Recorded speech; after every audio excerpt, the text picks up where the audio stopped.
আমরা মরে গেলে তুমি বাঁচাতে পারো, কিন্তু তুমি মরে গেলে আমাদের কে বাঁচাবে? এই যে প্রেম, মহাপ্রভু কলিকালের মানুষকে প্রেম দিতে এসেছে, সেটা ওই প্রেম নয়, এ তো জ্বালার প্রেম, আর সেটা হচ্ছে আনন্দের প্রেম। হ্যাঁ, তাই এই প্রেম দেখুন, কানাইকে বলছে তুই মরে যাবি, তুই গাছে উঠিস না, জলে ঝাঁপ দিস না, তুই মরে যাবি।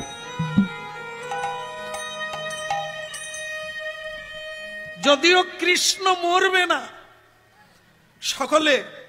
সকলকে মারতে পারে, এ পৃথিবীতে একজনও নেই তাকে মারবে, তবুও প্রেম সখারা বলছে কৃষ্ণ আমরা মরে গেলে তুমি বাঁচাতে পারো, কিন্তু তুমি মরে গেলে আমাদের কে বাঁচাবে?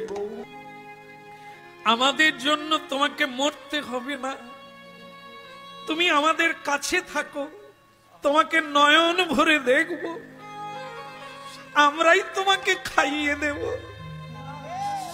তুই কখনো যমুনার জলে ঝাঁপ দিস না কানাই।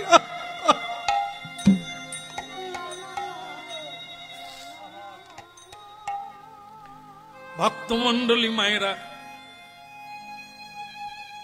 প্রতিদিন দুটো জিনিস করতে বলেছে, ভালো লাগলেও করতে হবে, না লাগলেও করতে হবে। সেটা কি? প্রণাম আর নাম। প্রণাম আর নাম করে যান।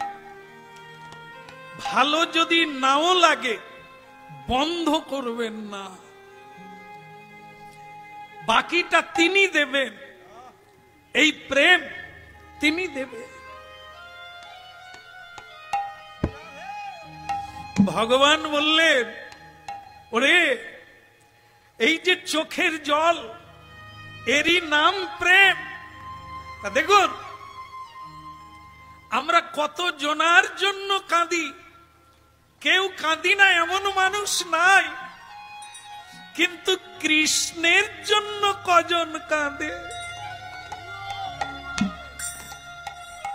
যদি কেউ পারে এই দুটো জিনিস করতে করতে, একদিন এমন দিন আসবে আপনি কৃষ্ণ বলে কাঁদবে। তার জন্য কি বন্ধ করা যাবে না, অজুহাত দেখানো যাবে না, চালিয়ে যেতে হবে। তাই ভক্তমন্ডলী মায়েরা, কৃষ্ণ বলছে আমি মরবো না রে, তোদের ভালোবাসায় আমি মরবো না, তবে ওকে আমি ছাড়বো না। ওর জল খেয়েই আমার কত ভক্ত মরে গেল, ওকে আমি ছাড়বো না, তোদের কোনো কথা আমি শুনবো না। এত বলি কৃষ্ণ চন্দ্র জলে ঝাঁপি দিল,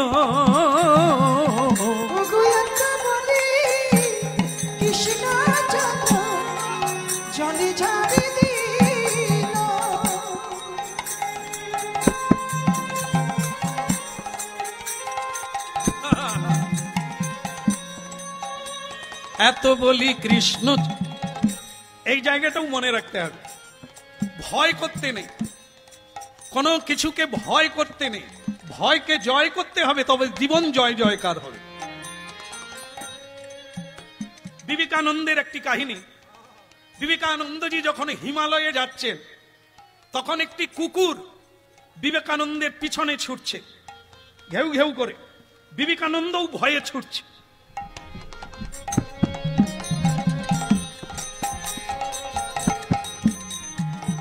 এক সাধু বললেন, हे बाबा यह रामदेव क्यों छूटता है, क्यों भागता है, क्यों? बोले कुकुर हमको ताड़ा करता है। तो बोले खड़ा, ठार जा, ठार जा, दाड़िए पड़ो, भय करो ना, दाड़िए पड़ो, देखबे कुकुर पालिए जाओ। আর তুমি যত ছুটবে কুকুর তোমাকে তাড়া করবে। তুমি একবার দাঁড়িয়ে যাও কোমরে হাত দিয়ে। বিবেকানন্দ তাই করলে, বলে একবার দেখি যা হয় তা হবে। একবার এরকম করে দাঁড়িয়ে পড়েছে, আর কুকুর অমনি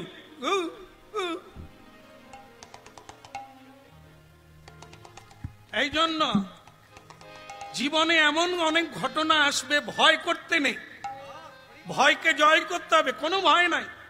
একবার দাঁড়িয়ে পড়ো, না হলে ভয় তোমাকে ভয় করবে। সবচাইতে বড় ভয় মৃত্যু।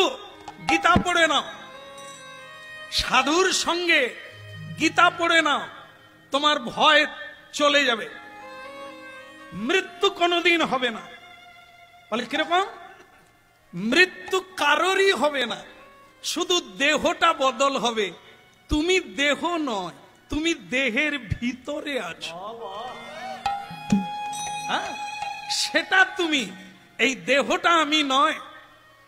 তাই ভক্তমণ্ডলী মায়েরা, গীতা পড়লে আপনাদেরও এই ভয় থাকবে না। মৃত্যুর জন্য এত কাঁদন মাদন হতে হবে না। প্রাণ ভোলে হরিনাম করুন, সাধু সঙ্গ করুন, সকল কিছু জয় হয়ে যাবে, এতে কোনো সন্দেহ। ভাজ হুরে মন শ্রীনন্দনন্দন অভয় চেতনার বিন্দতে। ভাজ হুরে মন শ্রীনন্দের নন্দন অভয় চরণার বিন্দতে। ভাজ হুরে মন শ্রীনন্দনন্দন অভয় চরণার বিন্দতে। ভাজ হুরে মন শ্রীনন্দনন্দন অভয় চরণার বিন্দতে। ভাজ হুরে মন শ্রীনন্দের নন্দন অভয় চরণার বিন্দতে। দুর্লভা মানব জনম শত সঙ্গে। দুর্লভ মানব জনম শত সঙ্গে। তরইতে ইহ ভব সিন্ধুরে। ভাজ খুরে মন শ্রীনন্দনন্দন অভয় চরণার বিন্দরে।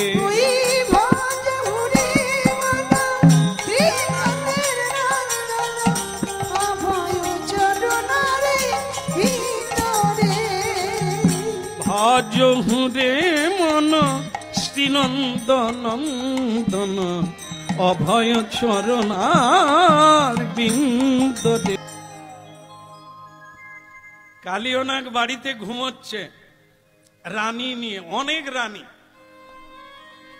আর ভগবান জলে ঝাঁপ দিল।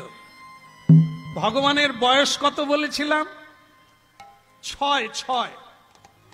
একটা 6 বছরের বালক 20 জলে যমুনায় ঝাঁপ দিলেন। এই যে ঝাঁপ দিল, 6 বছরের একটা ছেলে যদি জলে পড়ে কিরকম শব্দ হবে? কিরকম হবে? ছুপ করে পড়ে যাবে। কিন্তু শব্দটা হলো যেন একটা বড় তাল গাছ বা একটা বড় পাথর বোধ হয় জলে পড়ে গেল, এমন শব্দ হলো। এই যে কালিয়নাগ তো রাজা, ঘুমাচ্ছিল আরাম করে কাতিয়ায় হেলান দিয়ে, সে জেগে গেল।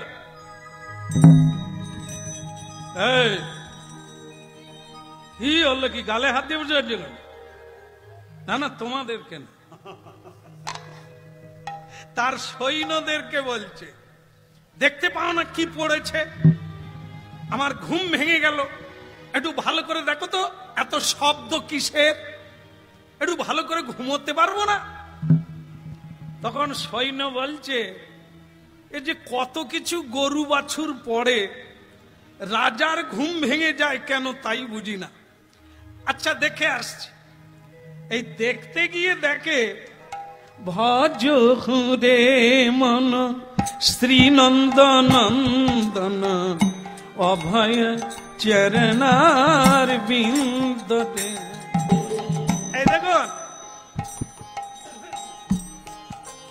সাঁতার কাটছে আনন্দে, ছেলেটি সাঁতার কেটে কেটে এদিকে আসছে। সৈন্য গিয়ে বলছে, নাগরাজ কালিও আপনাকে বলি আপনি ঘুমিয়ে পড়ুন। বলে কেন? একটা বাচ্চা ছেলে পড়ে গেছে, ওই এখনই মরে যাবে। আজ পর্যন্ত কোনো পাখি উড়ে যেতে পারে না, আর এ বাচ্চা, এ দুধের ছেলে বোধহয় জানে না পড়ে গেছে গাছ থেকে। আপনি চিন্তা করবেন নি, ঘুমিয়ে পড়ুন। রাজা বলে, তুই কি ভাবলি তোর বুদ্ধি আর আমার বুদ্ধি এক হবে? তাহলে তোকে আমার কর্মচারী হতে হতো না, তুই রাজা হতিস। বলে মহারাজ ব্যাপারটা কি? বলে ব্যাপারটা হলো এটা, এটা সামান্য বালক নয়, এতদিন কত কিছু পড়েছে, আমার ঘুম ভাঙে না, আর আজকে ঘুম ভেঙে গেল, তার মানে এটা অন্য কিছু। আমি নিজে যাব।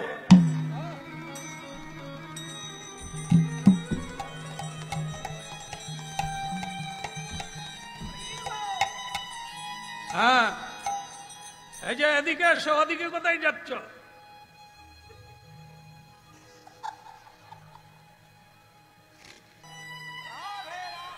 যেই সময় কালীয় নাগ বলছে উনি সেই সময় যাচ্ছে, কথাটা ওনার গায়ে পড়ে গেল।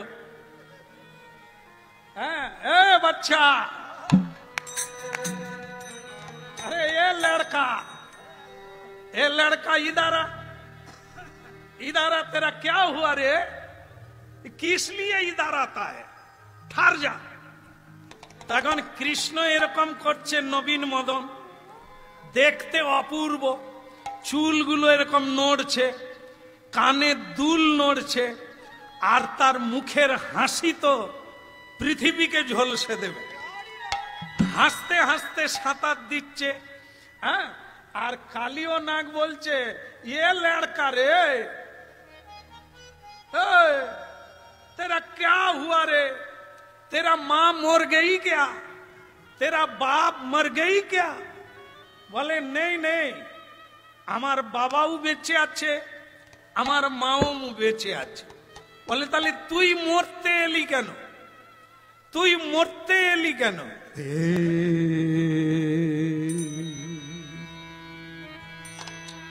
তুই মরতে এলি কেন?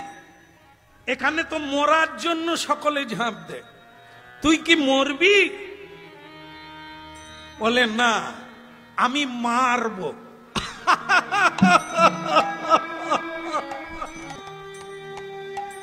রাজা মহারাজা চলে গেল। আরে বালক আমাকে মারতে এসেছে, তবে তুই একটু অপেক্ষা কর, যা জল খেয়েছিস এ জলে কেউ বাঁচে না। মন্ত্রী বলছে, মহারাজ আপনি ঘুমিয়ে পড়ুন, ও ঘুমিয়ে পড়বে, আর বাঁচতে পারবে না। তুই চুপা। আজ পর্যন্ত পড়ার পরে কেউ বাঁচে না, এ এখনো সাঁতার দিচ্ছে আর হাসছে, মানে এ আলাদা জিনিস।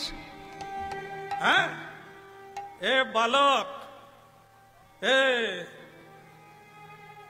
মায়ের কোলে গিয়ে খেলাধুলো কর, মরতে এলি কেন? আমাকে চিনিস? আমি কালীয় নাগ, আমার বিষের জ্বালায় গাছপালা, জীব জন্তু, মানুষ, দেব, গন্ধর্ব কেউ বাঁচে না। যা, পালিয়ে যা, বাঁচবি যদি পালিয়ে যা। কৃষ্ণ বলে, আমিও তো বলি নাগরাজা, তুমি বা মরতে উঠে এলে কেন? ভালোই তো ঘুমোচ্ছিলে।